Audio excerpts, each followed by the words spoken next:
Hello everyone, welcome to MM academy. मैं हूं शशांक लखेरा और इस वीडियो में मैं आपसे बात करूंगा चीता के बारे में। जी हाँ, फाइनली चीता जो है अब भारत में आपको देखने को मिलेंगे। अगले 5 सालों में भारत सरकार का ये प्लान है कि 50 चीता जो है वो भारत लाएंगे। लेकिन अब आप यहाँ पे बोलोगे कि आप भारत में अभी चीता नहीं है, तो मैं आपकी जानकारी के लिए आपको बता दूं कि भारत में अभी चीते बिल्कुल भी नहीं है। मैं चीते की बात कर रहा हूँ। मैं आपको लॉयन, टाइगर, चीता है, इन सब के बारे में डिफरेंस भी जो है मैं आपको इस वीडियो में बताऊंगा। लेकिन अभी तक के लिए सिर्फ आप इतना समझ लो कि चीते भारत में नहीं होते। इनकी प्रजाति जो है विलुप्त हो गई थी। 1952 में ये पूरे जो है एक्सटेंट हो चुके हैं।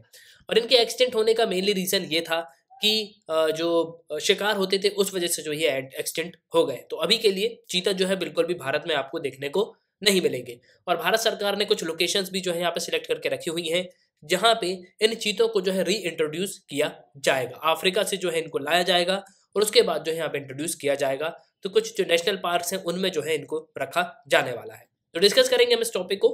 हिंदू का आर्टिकल भी है 50 cheetahs to be introduced in India in next 5 year. तो आने वाले 5 सालों में 50 चीता को जो है भारत सरकार इंट्रोड्यूस करेगी भारत में।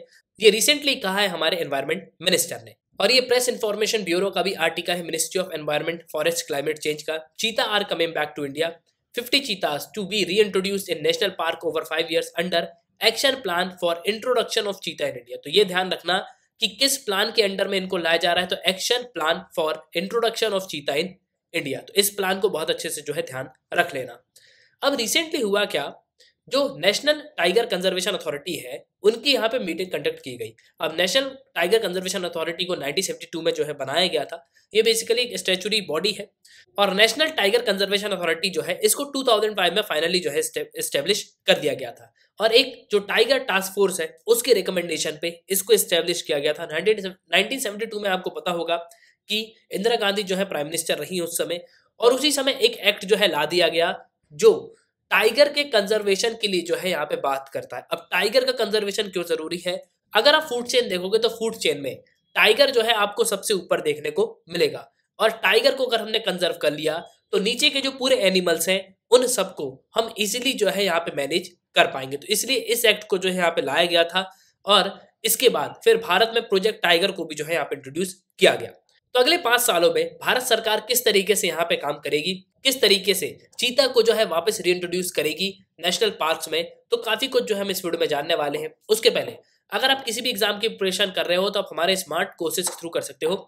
आपको सिंपली करना क्या होगा, ऐप को डाउनलोड करना होगा, फिर आपको यहाँ पे साइन अप करना है। आप 2 वीडियोस लेक्चर देख सकते हो जो डेमो लेक्चर होंगे। फिर आपको प्रोफाइल में जाना है, प्लान को परचेज करना है, कोर्सेज को एंजॉय करना है। एक ही सब्सक्रिप्शन में आप सभी कोर्स अवेल कर पाओगे और आप यहाँ पे पीडीएफ भी जो है डाउनलोड कर सकते हो।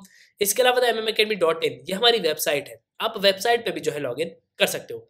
लेकिन वीडियो को शुरू करने से पहले मैं आपसे यहाँ पे एक क्वेश्चन जरूर पूछूंगा कि भारत में जो एशियाटिक लॉयन है वो कहाँ पाए जाते हैं, किस नेशनल पार्क में जो है पाए जाते हैं? ऑप्शन है कान्हा नेशनल पार्क, गिर forest, Ranthambore, Rajaji national park. तो सही उत्तर कमेंट बॉक्स में जरूर कमेंट करना और वीडियो के अंत में जो है मैं आपको इसका आंसर प्रोवाइड करूंगा। ये क्वेश्चन जो है काफी इंपॉर्टेंट है और कई बार एग्जाम में पूछा गया है। सबसे पहले तो डिफरेंस समझ लो कि लॉयन, चीता और टाइगर में डिफरेंस होता क्या है। होते ये सब कैट ही है, मतलब कैट के अंडर में ही जो है ये सब आते हैं। एक बिल्ली, जो बिल्ली की जाति है उसी में ये आते हैं, तो कैट के अंडर में ही जो है इनको रखा गया है। सबसे पहले अगर हम बात करें तो इनकी जो जाति है वो है पैंथरा। तो पैंथरा जाति के जो है ये मेंबर है। लोरेन ओकेन 1816 में इन्होंने इस चीज को डिस्क्राइब किया था और जो सभी स्पॉटेड कैट्स हैं उनको इस ग्रुप में प्लेस कर दिया था। ना अब अगर हम बात करें लॉयन की, तो लॉयन जिसको पैंथेरा लियो कहा जाता है, ये सबसे बड़ी कैट होती है। तो जो पैंथेरा जाति है उसकी सबसे ये बड़ी कैट है और ये आपको अफ्रीका और इंडिया में देखने को मिलेगी। वहीं अगर मैं बात करूं एशियाटिक लॉयंस की, तो एशियाटिक लॉयंस जो है आपको भारत में देखने को मिलेंगे। इसके अलावा अफ्रीका में भी जो है देखने को मिलते हैं। तो सिर्फ 2 ही जगह जो है एशियाटिक लॉयन पाए जाते हैं। लेकिन भारत में अगर आप देखोगे तो भारत में सिर्फ एक नेशनल पार्क है, वहीं पे जो है आपको एशियाटिक लॉयन देखने को मिलेगा। वही क्वेश्चन जो है मैंने आपसे पूछा था। और अगर हम बात करें इसके IUCN के स्टेटस की, तो IUCN का जो स्टेटस है उसमें वल्नरेबल जो है लिस्टेड किया गया है लॉयन को। अब अगर हम बात करें टाइगर की, तो टाइगर कुछ इस तरीके का दिखता है। टाइगर इसको पैंथेरा टिग्रिस कहा जाता है।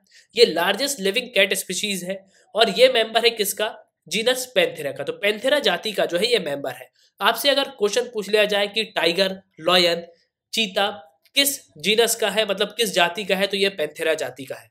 और टाइगर को जो है एंडेंजर्ड रखा गया है IUCN की रेड लिस्ट में। लेकिन वहीं अगर आप देखोगे लॉयन को, तो लॉयन को जो है वल्नरेबल रखा गया है।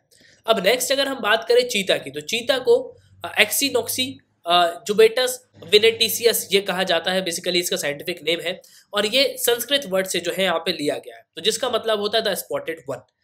अब ये भी लार्ज कैट है, ये हमको अफ्रीका और सेंट्रल ईरान में मेनली देखने को मिलती है। लेकिन सबसे इंपॉर्टेंट बात यह है कि ये सबसे फास्टेस्ट लैंड एनिमल है। इसकी स्पीड अगर आप देखोगे तो एस्टीमेट 80 से लेके 128 किलोमीटर पर आवर तक की जो है इसकी स्पीड है। मतलब आप सिंपली ये समझो कि 130 किलोमीटर पर आवर तक की स्पीड में दौड़ सकता है चीता, और इसको IUCN की जो रेड लिस्ट है उसमें वल्नरेबल कैटेगरी में रखा गया है। लेकिन अब आप यहाँ पे ये पूछोगे कि ये इतना तेज है, चीता की स्पीड 130 किलोमीटर पर आवर की है, उसके बाद भी ये विलुप्त कैसे हो गया? देखो मेनली ये 1952 में ही जो है विलुप्त हो गया था। 1952 के बाद आपको ये एक्सटिंक्ट कैटेगरी में देखने को मिला, ये मतलब दिखा ही नहीं।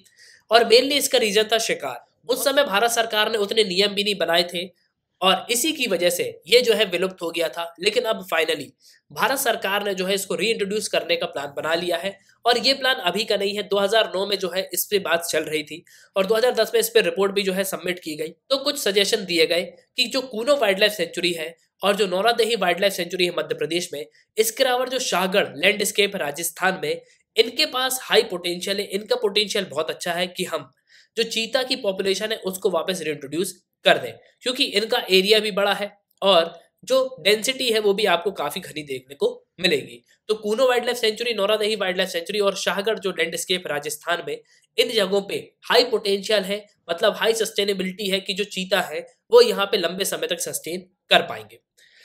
अब भारत सरकार ने रिसेंटली यहाँ पे ये डिसाइड किया है कि चीता को जो है रीइंट्रोड्यूस किया जाएगा, और इसके लिए action plan for introduction of चीता इन इंडिया लेके आए हैं। अब ये जो प्रोजेक्ट चीता है इससे होगा क्या? बेसिकली इसका एम ये है कि जिस तरीके से जो लार्ज मैमल भारत में हुआ करता था, जो आज के समय विलुप्त हो गया है, आज के समय एक्सटेंड हो गया है, उसको वापस हम भारत में रीइंट्रोड्यूस करें।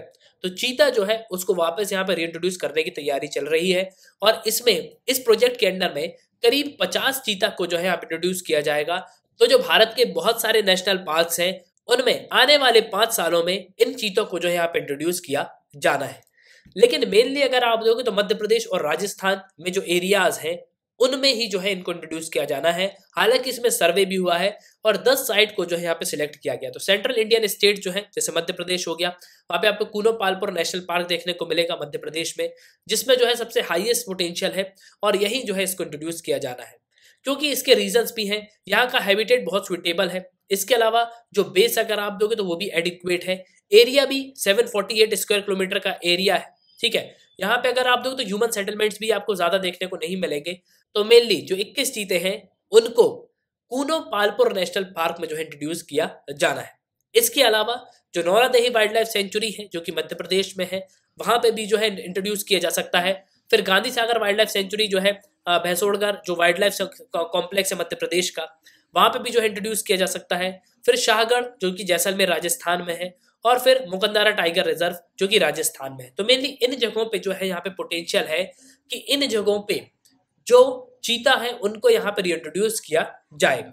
लेकिन अब आप यहाँ पे बोलोगे कि इन चीतों को भारत कहाँ से लाएगा? देखो जो सदर्न अफ्रीका है वहां से इंडिया इनको सोर्स करेगा, और आने वाले 5 सालों में भारत करीब 50 चीतों को जो है यहाँ पे इंट्रोड्यूस करेगा।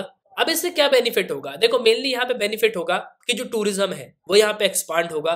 लोग जैसे आज के समय टाइगर देखने जाते हैं, जैसे कान्हा जाते हैं, बांधवगढ़ नेशनल पार्क जाते हैं, तो वैसे ही लोग चीता को जो है यहाँ पे देखने जाएंगे, और इससे इकोनॉमी में जो है काफी डेवलपमेंट होगा। और जिस जगह पे वो नेशनल पार्क होगा जहाँ पे चीतों को इंट्रोड्यूस किया जाएगा उसको भी काफी जो है यहाँ पे बेनिफिट होगा। और उसके बाद जो टूरिज्म इंक्रीज होगा तो उसके बाद इंफ्रास्ट्रक्चर जो है ऑलरेडी यहाँ पे धीरे धीरे इंक्रीज हो जाएगा। तो ये एक काफी इंपॉर्टेंट स्टेप है भारत सरकार का, जिससे इंडिया की इकोनॉमी को जो है यहाँ पे बूस्ट कर सकते हैं। इसके अलावा आप में से बहुत सारे लोग इस वीडियो को देख रहे होंगे जिनका एनिमल से बहुत ज्यादा लगाव होगा, वो नेचर पे जो है ज्यादा फोकस करते हैं, तो वो नेशनल पार्क वगैरह ज्यादा घूमने भी जाते होंगे। तो ऐसे ही बहुत सारे लोग जो है यहाँ पे विजिट करने जाएंगे, और इससे जो टूरिज्म है उसको काफी बूस्ट मिलेगा। तो आई होप कि आपको जो है इस लेक्चर में काफी कुछ जानने को मिला होगा। इसी के साथ ये तंत्र इस वीडियो का सुनने के लिए बहुत बहुत धन्यवाद। जय हिंद, जय भारत।